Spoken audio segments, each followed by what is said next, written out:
Coucou tout le monde, aujourd'hui je viens vous faire une petite vidéo encore dans un cadre différent, mais là je suis dans la chambre d'Amy, très loin de notre chambre où dort encore Lancelot puisqu'il est 8h30 ce matin. Donc il va encore dormir pendant normalement une grosse demi-heure, voire trois quarts d'heure, peut-être même une heure. Donc je me suis dit je vais prendre le temps vu que je me suis levée, vu qu'il m'a réveillée pour une tétée à 6h30. Ce qui fait qu'avec Simon, hop, on s'est levé et puis moi j'ai pris le temps de petit déjeuner, de faire un peu ma toilette. Et puis je me suis dit, bah tiens, je vais me poser, faire la vidéo, puisque c'est une vidéo que je voulais vous publier avant la fin de l'année pour annoncer effectivement mon top départ de reprise en main, si je puis dire, puisque je me suis vraiment laissée vivre entre la grossesse où ça a été plutôt un laisser-aller total et c'est ce que je voulais, ne pas me prendre la tête et me faire plaisir parce que c'était une période que j'allais vivre qu'une fois dans ma vie et ensuite l'allaitement, donc voilà, tranquille. Et puis bah, maintenant que les choses sérieuses vont commencer aussi bien pour lui que pour moi, c'est-à-dire l'allaitement va commencer à diminuer, la diversification commencer à se mettre en place, c'est le moment pour moi aussi de commencer à me reprendre en main. Alors je vais vous faire un petit historique. Je ne sais pas si vous vous souvenez, alors l'historique peut aller de très loin, hein. J'ai toujours été une fille très en chair, voire même obèse morbide, au point où effectivement je n'ai fait toute ma vie que des régimes. Depuis toute petite, ma mère m'avait emmenée quand j'étais gamine. En fait j'ai commencé à grossir quand mon frère est né, donc j'avais 3 ans. Et je pense que je devais combler un petit manque affectif, mais il s'avère que voilà, après on a fait une psychanalyse et voilà, on sait pourquoi je comble en fait un manque. Maintenant, je sais ce qui ne va pas, je ne sais pas vivre avec, visiblement, même si pour moi, au jour d'aujourd'hui, ce manque, bah, il peut être effectivement comblé par Simon, par Lancelot, bien évidemment, enfin voilà. Mais à chaque fois, il me manque quelque chose, donc c'est un vide que je comble visiblement avec de la nourriture, donc je sais ce qui ne va pas, mais je ne sais pas vivre sans, je ne sais pas aller mieux.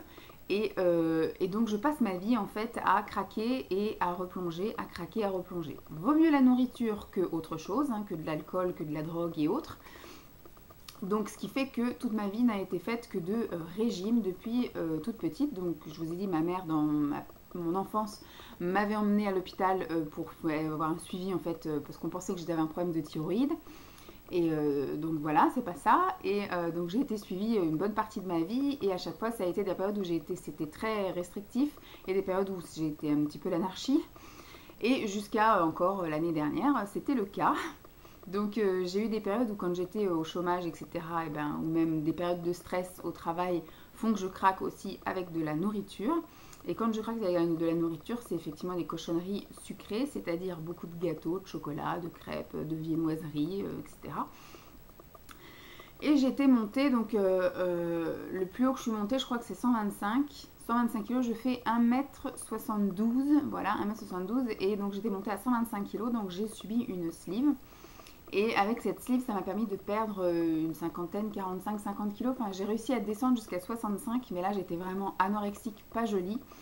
C'est beaucoup le cas en fait quand on fait une sleeve, on perd très vite et beaucoup, et après on reprend pour après atteindre un poids, on va dire, de croisière, et après des fois bah, on remonte, hein, ce qui a été effectivement mon cas parmi beaucoup de personnes qui ont suivi une sleeve.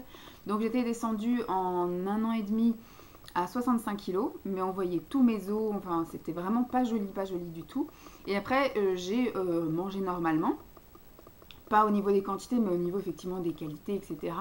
Et un peu plus forcément qu'au début, parce qu'au début vous mangez l'équivalent d'un pot de yaourt, donc c'est vraiment pas beaucoup. Et bon, après je mangeais, on va dire, classique comme une personne normale, lambda, qui mange équilibré, etc. Et donc j'étais arrivée à un poids de croisière de 70 kg, ce qui effectivement me va bien. Entre 70 et 75, c'est quelque chose qui me va bien. Entre 75 et 80, c'est un peu plus charnel. Donc c'est quelque chose qui peut me convenir aussi jusqu'à 80 kg. Et donc du coup, j'ai vécu comme ça pendant environ 5 ans grand max. Voilà, j'ai rencontré après Simon, donc je faisais effectivement 75 kg quand j'ai rencontré Simon. Donc c'était il y a 5 ans, maintenant plus de 5 ans. Et comment dire, bah après, c'est une personne qui est bonne vivante, on va dire, côté bouffe, et qui aime manger, et qui est gourmand. Et donc je l'ai accompagné forcément dans ses plaisirs de la nourriture. Au début, on se fréquentait, donc on mangeait souvent au restaurant, souvent à l'extérieur, souvent on se faisait des goûters, enfin si on passait la journée à Paris, on allait boire un café, enfin par exemple on allait chez Paul et on prenait un chocolat chaud et un pain au chocolat, enfin ouais, c'était des choses qui vont vite, mais toutes les semaines c'est beaucoup après. Donc voilà, j'ai pris plaisir à ça. Et après, donc quand on a, donc j'ai pris du poids tout doucement à ce niveau-là, mais quand on s'est installé ensemble, il y a maintenant 3 ans et demi, un petit peu plus de 3 ans et demi, et bien du coup là ça a été pas la même chose parce que là de manger tous les jours quelqu'un qui était un bon mangeur, j'avais tendance, il m'a jamais obligé hein, forcément à manger, etc. Mais j'ai eu tendance effectivement à le suivre dans ses plaisirs gourmands. Donc c'est vrai que j'avais tendance à grignoter le soir devant la télé, j'avais tendance à vouloir lui faire plaisir et donc moi aussi me faire plaisir. Enfin bref, c'était voilà, un petit cercle vicieux. Donc je suis très vite remontée à 80, le maximum que je suis remontée c'était 95 kilos. Donc voilà, c'était énorme quand même pour une personne qui avait réussi à redescendre à 65. Et après, je fais beaucoup de régimes et de sport sur la période où on était effectivement encore dans notre ancien appartement. Et j'avais pas de travail, donc ce qui fait que effectivement j'ai eu du mal parce que je me disais j'ai le temps, donc je pouvais faire du sport, je pouvais faire régime, etc. Mais au final, quand vous êtes à la maison et que vous vous faites chier, bah, vous avez tendance à grignoter. Donc j'ai pas réussi tous mes régimes. À chaque fois, j'arrivais à descendre aux alentours de 88 kilos, quelque chose comme ça. Et voilà, on n'y arrivait pas. Après, donc j'ai trouvé mon travail, donc j'étais titularisée, etc. Donc maintenant, je suis effectivement assistante du DRH à la mairie de Noisy-le-Grand, donc en tant que fonctionnaire. Au début, ça allait très bien, donc j'avais réussi à perdre aussi un petit peu de poids. Et très vite, il s'est avéré qu'il y a eu un peu quelques conflits au travail. Hein, quand on est dans un service exclusivement de filles, forcément, ça se passe pas toujours bien. Et comment dire, je me sentais pas très bien au travail et donc j'ai commencé effectivement à me réfugier dans la nourriture. Ça voulait dire me réfugier dans la nourriture, c'était même, bon c'était forcément le soir, hein, quand je rentrais, en plus Simon lui rentrait pas avant 20h, moi j'arrivais à la maison, il était 5h30. Donc c'était, voilà, j'avais 2 heures pour moi tranquille, enfin 2h30 pour faire un peu ce que je voulais. Donc ça m'arrivait de passer par le magasin, le centre commercial et d'aller m'acheter des cochonneries, un paquet de gâteaux ou quoi aux caisses. Et qu'au final, voilà, je craque en rentrant à la maison.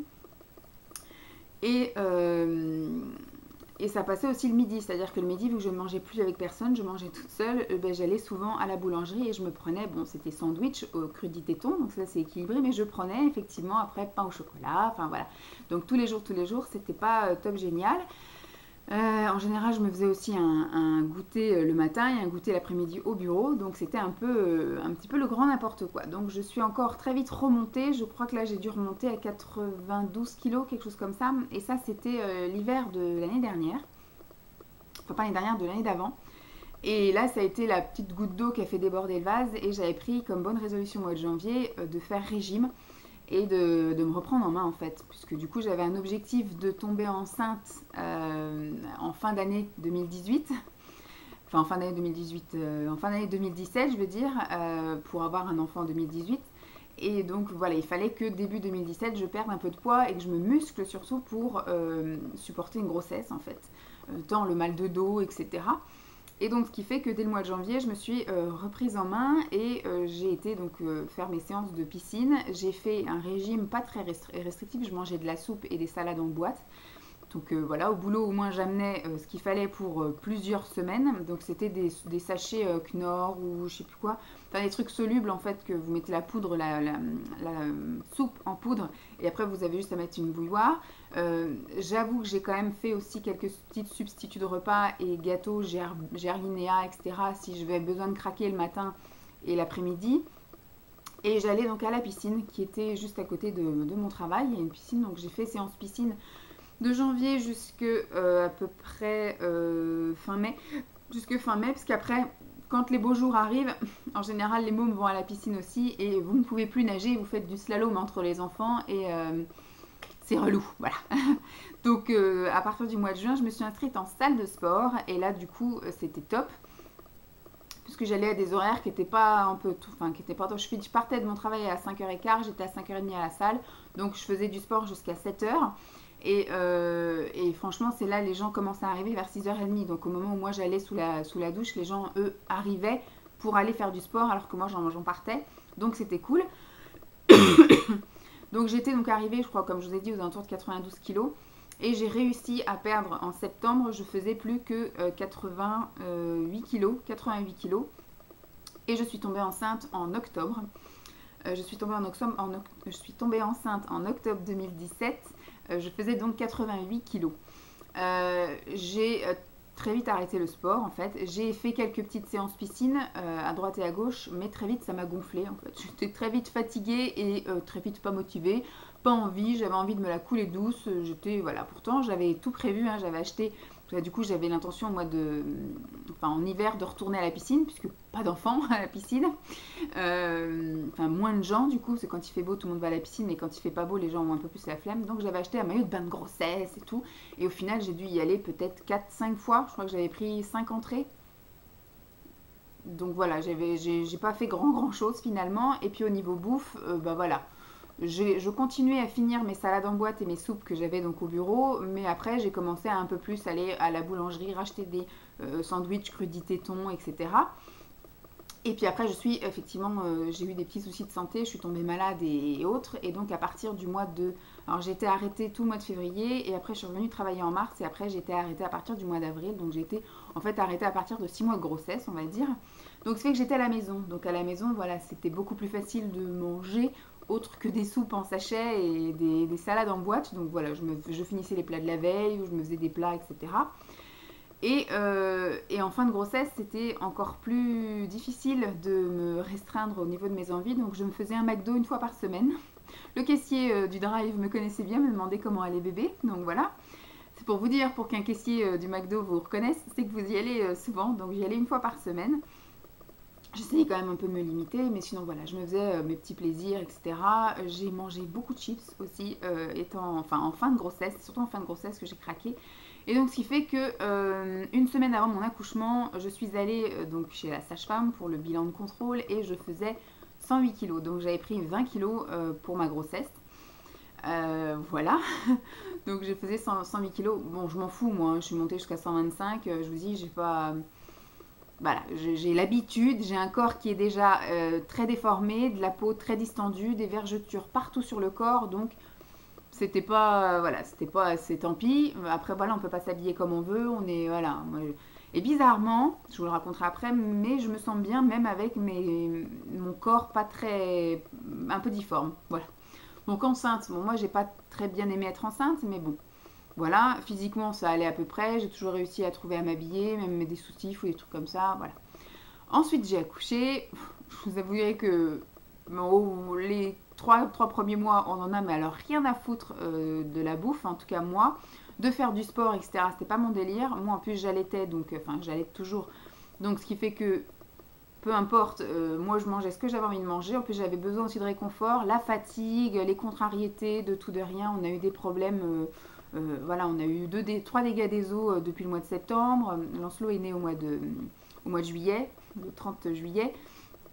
On a eu un dégât des eaux en août, on a eu un dégât des eaux en septembre, on a eu un dégât des eaux là encore récemment.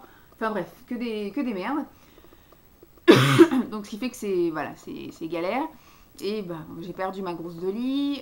Voilà, il y a eu plein de trucs qui ont fait que j'ai aussi eu besoin de craquer au niveau nourriture. Donc voilà. J'ai quand même été voir la sage-femme pour la rééducation du périnée, etc. Donc fin septembre, du coup 2 mois après l'accouchement, je repesais 99 kilos. Donc j'avais perdu à peu près une dizaine de kilos depuis mon accouchement. Donc c'était plutôt pas mal. Et après j'ai fait rééducation du périnée, j'ai fait rééducation des abdos, on va dire, à la maison. J'ai commencé un petit peu à reprendre très légèrement quand j'ai le temps, donc ça veut dire quasiment jamais. Des petits relevés de jambes, des battements de jambes, et voilà, des trucs de bras, etc. Pas encore vraiment les abdos, sauf la rééducation abdominale avec le souffle, le gainage interne, etc. Et donc je m'étais fixée d'arrêter les grignotages au mois de décembre, mais avec la période des fêtes, les chocolats, les trucs comme ça, et puis en ce moment c'est la galère avec Lancelot, il se réveille quasi toutes les heures la nuit, donc ce qui fait que la journée, pour tenir, il me faut du sucre. Donc c'est galère, donc voilà, je vais essayer de me tenir à partir du mois de janvier, arrêter les grignotages. Mais donc je fais un bilan point de départ, là, après 15 minutes d'historique. Je fais mon bilan point de départ à maintenant, on fait l'état des lieux. Et on se dit top départ à partir du 1er janvier, puisque moi je ne fais pas effectivement le 1er janvier, donc je peux même Voilà, hein. Et voilà, on part sur des trucs équilibrés. Donc je vais vous dire un peu ce qu'il en est là, mes objectifs et comment les atteindre. Donc au jour d'aujourd'hui, je fais 96,9 kg. Donc on peut dire 97 kg. Voilà. 97 kg, j'ai une balance qui fait un podomètre, machin, puis qui calcule tout ce qu'il y a à l'intérieur de moi. De ce que j'ai pu comprendre de ce qu'il y avait sur ma balance, c'est que j'ai à peu près 30 kg de muscles. Voilà. J'ai à peu près 7 kg d'os. Dans mon corps, il y a 47% d'eau. Mais le plus grave, c'est qu'il y a 35% de graisse. 35,5% de graisse. Et normalement, pour un truc à peu près, enfin pour être dans la normalité, il faut être à moins de 30% de graisse. Donc j'ai quand même voilà un petit pourcentage à perdre. J'ai quand même des gros tours de bras. Mon plus gros complexe, ce sont mes bras. Donc je fais 39 cm et 40 cm. Voilà, tour de bras. Après, j'ai un tour de poitrine de 105, mais ça, je dirais que c'est normal du fait que j'allaite. Donc ça partira, je pense, au fur et à mesure. Ma taille fait 104, donc voilà, pour l'instant, je suis un pilier. Mes hanches font 119, mes fesses 123. Et ensuite, j'ai les cuisses qui font, il y en a une qui fait 77, l'autre 73. Les genoux 45, 47. Mollets 46, 44. Au jour d'aujourd'hui, je porte en taille de vêtements du XL, double XL. En fonction, après, je m'habille beaucoup dans les trucs chinois. Vous voyez, ça, c'est un haut d'allaitement qui fait XL. Parce que voilà, il peut se lever là, etc. C'est asiatique, donc j'ai du XL. Donc je trouve pour de l'asiatique, c'est plutôt pas mal de s'habiller en XL. Il y a du XXL, j'ai acheté des pyjamas chez Ziman, c'est du XXL et ils me sont vachement serrés. Donc je sais pas, c'est du flanelle, peut-être que quand je les ai mis à laver, ils ont un peu rétréci ou quoi, je ne sais pas. Bref, donc voilà, il y a certaines choses que j'ai très grand. Après, j'ai du mal à juger aussi au niveau pantalon, entre guillemets, puisque j'ai beaucoup de choses élastiques. Je mets des leggings et des sarouels, donc c'est des choses qui sont un peu ce que j'ai beaucoup détendu pendant ma grossesse. Donc ce qui fait que là, c'est très difficile de juger. J'ai récemment, et ce que j'ai là sur mes fesses, acheté des pantalons en solde, enfin en super promo, ça doit être le Black Friday ou je sais pas quoi, chez Kiabi, et c'est un jean slim en 46 et je rentre dedans. Donc on va dire que je rentre actuellement dans un 46-48. Voilà, pour le bilan de maintenant, on va rester sur du 97 kg, taille XXL, enfin XL, XXL, 46-48. Bilan du mois de décembre, voilà. Je n'ai pas donc arrêté les grignotages et je pense que je vais les continuer parce qu'on a encore des boîtes de chocolat, donc je vais continuer mes petits plaisirs du soir et autres là jusqu'à au moins la fin de la semaine, jusqu'au 29-30 décembre. Et donc à partir de la semaine prochaine, on va dire lundi 31, on arrête les conneries et au moins on arrête voilà le grignotage. Après, je pense que je vais continuer à me faire plaisir le midi. Là, si j'ai envie de manger une tartiflette, je mange une tartiflette. Comme je vous avais déjà dit, ça. On verra plus tard après dans l'hiver pour réduire aussi ce truc-là, mais je vous expliquerai après. Mes objectifs 2019. Mon objectif final est cet été. On va être large, on va dire cet été, on va dire août. Comme ça va être très loin. Au mois d'août, j'aimerais peser entre 75 et 80 kg. Je fais comme tout le monde avec mes cheveux, mais ça fait très longtemps que je ne les ai pas détachés et d'ici 10 minutes, je vais les rattacher pour aller m'occuper de mon fils. Qu'il a compris que ça pouvait s'attraper et se tirer. Donc j'aimerais cet été, donc au mois d'août, peser entre 75 et 80 kg. Comme je vous ai dit, c'était la bonne proportion, moi qui fais 1m72, pour avoir des rondeurs là où il faut, comme il faut, voilà, que ce soit charnu et charnel, et non pas voilà, avec des bourrelettes tout partout. Donc j'aimerais re-rentrer dans mes vêtements en taille 42-44, parce que j'ai quand même 4 caisses de fringues, mais des caisses énormes hein, que j'avais achetées chez Action, de fringues, parce que j'ai tout vidé mon armoire, ça servait à rien de garder des choses trop petites que je peux pas mettre et que je vais juste regarder. Donc je referai un bilan, je pense, au printemps et je referai un bilan, essayage de fringues, hein, quand je dis après, je pense tous les mois je vous ferai un bilan de où est-ce que ça en est, de ma perte de poids, ma motivation et de ce que j'ai fait et de ce que je vais faire. Mais au niveau des fringues, j'ai 4 caisses, j'ai donc 2 caisses hiver et 2 caisses été, pantalons, robes et pulls. Chemise et compagnie, donc tout ça j'essaierai au fur et à mesure et en même temps d'essayer les choses. Il y a des choses où je sais que pertinemment je finirai pas par rentrer dedans. Si je vois que j'ai ça pour fermer un bouton, ça veut dire clairement que je n'arriverai jamais à le fermer. Donc voilà, je jetterai les trucs, je donnerai les trucs à la friperie ou voilà, ou des choses comme ça. Donc ça me fait à peu près une perte d'environ 20-22 kg à perdre. Voilà, je vais rester sur 20 kilos, ce qui me fait que ça me ferait à peu près une perte entre 2 et 3 kilos par mois, ce qui est tout à fait faisable. Voilà. Donc je me suis listé un peu tous les objectifs. En janvier, il faudrait que je pèse fin janvier 95 kilos, en février 93, mars 91, avril 89, mai 87, juin 85, juillet 83 et août à peu près 81 kilos. Après, si c'est plus, c'est mieux. Après, bah, si c'est moins, bah, on fera et puis on continuera le régime jusqu'à ce que j'y arrive. Mes méthodes pour y arriver, troisième étape, enfin troisième point, les méthodes pour y arriver.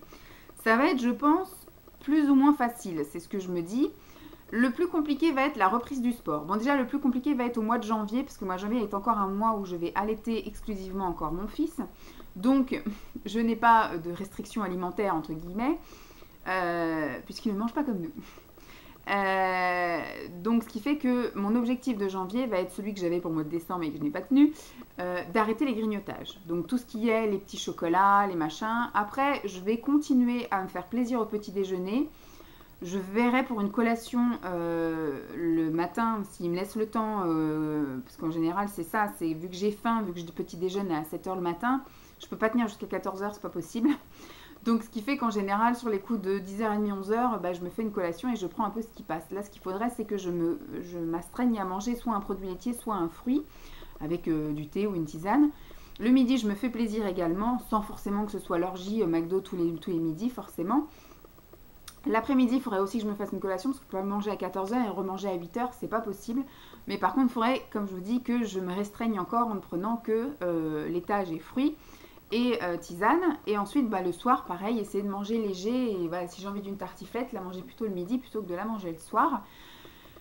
Et puis, bah, arrêter aussi mes petits chocolats. En général, je prenais soit 3 petits gâteaux aux graines ou soit 2 chocolats le soir avec ma tisane d'allaitement. Donc là, il faudrait que j'arrive à arrêter ça et que je me restreigne à juste ma tisane d'allaitement. Voilà, devant le film à la télé. Et déjà, rien que ça, j'ai cru entendre du bruit, mais il est un peu loin pour que je l'entende en fait. Donc rien que ça, je pense que je devrais réussir déjà à un peu fondre au mois d'août, au mois de janvier. La chose qu'il va falloir que je commence aussi à mettre en place, c'est voir avec ma mère quand est-ce qu'elle peut venir une demi-journée par semaine, puisque après, voilà, c'est très facile de le faire garder une demi-journée. Si je l'allaite, il peut tenir 4 heures environ. Donc si je l'allaite, je peux en 4 heures aller faire ma petite séance de sport, c'est-à-dire piscine. Puisque la marche, j'en fais déjà un petit peu avec lui quand le temps le permet, sinon c'est de la marche dans les magasins, mais la marche est un peu moins soutenue et puis un peu moins sportif, puisque les magasins c'est plat. Alors qu'ici, effectivement, il y a des montées, il y a des descentes, enfin voilà, c'est un peu plus sportif. Mais donc la marche, je peux pratiquer avec bébé. Ensuite, le sport à la maison, je peux pratiquer aussi quand il est soit en train de jouer sur son tapis, soit quand papa est là, ou soit quand il fait sa sieste. Quand je dis sport à la maison, ce sont des relevés de jambes, où je travaille aussi mes bras, mais en ce moment c'est un peu compliqué avec ma tendinite au poignet. Et puis reprendre un peu les abdos à la maison. Mais ce que je voudrais aussi, c'est retourner à la piscine. Donc il faut que maman vienne me dépanner à garder mon petit bouffe. Ce que j'aimerais idéalement, c'est une fois par semaine. Voilà, si elle pouvait venir quand elle veut. Garder, je pense que ce serait le mercredi, parce que le mercredi, on a de la place sur notre parking stationnement, parce qu'il y a des dentistes qui ne travaillent pas le mercredi, donc on aurait une place de parking, enfin 2 places de parking pour elle. Donc ce serait éventuellement le mercredi. L'idéal, ce serait le mercredi matin. Il y aurait moins de monde, mais bon, il faudrait que voilà, la circulation fasse qu'elle puisse venir. Bref, tout ça, c'est à convenir. Mais l'idéal, ce serait ça, de reprendre à partir du mois de janvier, une journée par semaine, où je puisse aller à la piscine. Voilà. Et l'autre méthode qui va beaucoup m'aider, mais ça, je pense que ce sera qu'à partir du mois de février, c'est que j'aimerais faire la DME avec Lancelot, c'est-à-dire la diversification menée par l'enfant. Donc, il aura 6 mois fin janvier. On part en vacances du 28 janvier, enfin du 29 janvier au 5 février. Donc je pense qu'on mettra ça en place une fois qu'on sera rentré à la maison, bien évidemment. Sauf si monsieur, effectivement, est déjà prêt à partir de ses 5 mois et demi. Donc on commencera peut-être avant. Mais l'idéal, ce serait effectivement qu'il attende qu'on revienne. Et qui dit DME dit qu'il va manger la même chose que nous. Donc il va falloir que nous aussi, on apprenne à manger mieux. Puisqu'on ne va pas filer de la tartiflette à notre enfant. Donc pour le moment, on va y aller soft et on va manger donc de la courgette, des carottes, des brocolis. Enfin, on va manger tout, mais beaucoup plus sainement. Donc je vais ressortir mon cuiseur vapeur. Je vais effectivement faire des choses un peu plus saines, des fruits, des légumes, du poisson, enfin des choses à la vapeur qui sont beaucoup plus... voilà, on va réapprendre, je pense, le goût des aliments. Et ce sera bien sympa au début, voilà, je pense que je vais manger comme lui, c'est-à-dire ne pas faire des plats en sauce, etc. Et après peut-être commencer à faire des petits plats, parce qu'au début il va forcément découvrir la nourriture. Donc une carotte, je lui ferai découvrir la carotte, mais après au fur et à mesure il y aura peut-être effectivement un flan de carotte, un cake de carotte, un clafoutis de carotte, un cupcake aux carottes. Vous voyez, enfin je vais essayer de diversifier les manières de manger de la carotte. Et puis après peut-être mettre des épices, carottes curry, des choses comme ça au fur et à mesure de son évolution. Donc j'espère que le fait de donner à manger la même chose que nous à mon fils va m'aider et m'encourager et me motiver effectivement à cuisiner déjà et surtout à manger plus sainement et à manger plus de fruits et de légumes frais. Donc je pense que je vais prendre un abonnement à Grand Frais et à notre petit épicier pakistanais juste à côté. Mais bon, on verra bien. Donc voilà mes 3 points, hein. Mon historique, mon bilan actuel, mes 4 points, du coup mon historique, l'état des lieux, les objectifs et mes méthodes pour y arriver. Je vous ferai, je pense, un petit bilan à la fin de chaque mois. Je ne sais pas si je ferai ça fin janvier, puisque comme je vous dis, on part en vacances du 29 janvier au 5 février, donc ce sera peut-être début février pour le bilan du mois de janvier, mais je vous raconterai un petit peu, voilà, ce qui s'est passé, tant au niveau sport, au niveau alimentation, au niveau motivation, au niveau tout ça, quoi, de mon petit quotidien, de si j'y arrive ou si j'y arrive pas. J'espère que cette petite vidéo vous aura plu. Dites-moi si vous aussi vous êtes en top départ, parce que je sais qu'au mois de janvier, en général, c'est le temps des bonnes résolutions. Et c'est le temps où on est motivé à se reprendre en main. Et arrivé le mois de mars, il n'y a plus personne. Mais en général, après au mois de juin, rebelote, les gens refont des bonnes motivations pour le bikini. J'espère y tenir et pas attendre opération bikini, parce que de toute façon, je ne mets pas de bikini. Je vous fais donc de gros bisous et je vous dis à très vite. Bye!